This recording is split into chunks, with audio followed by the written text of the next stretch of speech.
So I got back into knitting over the earlier part of the pandemic. I actually used to knit because it helped with my anxiety a lot, like before even like the pandemic. And I definitely found it helping with that again. Normally I got a lot of my gratification through social or academic achievements, and it's way harder to feel that over Zoom. So it's really nice to have a finished product.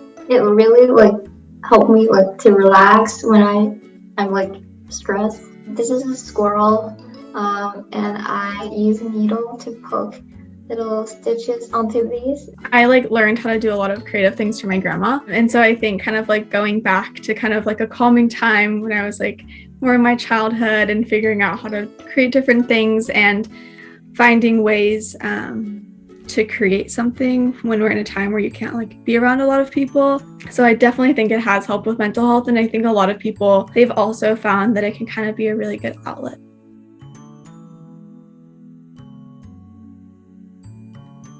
I'm also really into sustainable fashion, so I've always wanted to make some of my own clothing. It gives you a lot of perspective to make your own clothes and think about the amount of labor that goes into the clothes that we wear. This is a cardigan I just finished a couple weeks ago.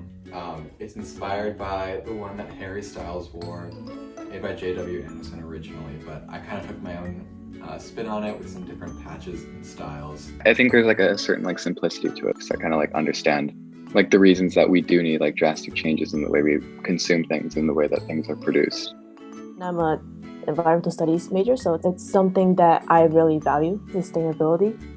I like it best when I share my crafts. I'm a part of Unravel, which is a club that's sustainable fashion. For example, I'm one of their ambassadors, so I share my sewing or a blog post and an Instagram post with them, and it's nice to sort of connect through people that way.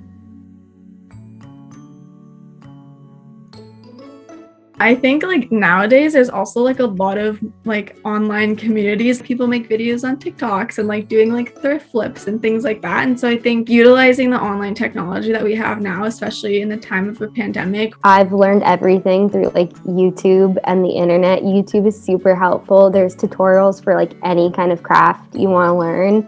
I started out with just hand sewing. I think most people in their house have a needle and a thread. I think that's the easiest to start, just learning how to do a simple stitch, and then you can slowly progress. I'd also say repairing your clothes is a really great practice if you're not ready to start making your own clothes. If you have a button that pops off or you have a rip, you can learn to darn and to mend your own clothes, and that's a really great introduction into sewing. Start out with the easiest thing, and then people can then progress. Chances are you know how to do more aspects of it than you actually think. And so I think a lot of it is taking inspiration from what's around you and being patient in the process and kind of leaning on those who maybe know more than you.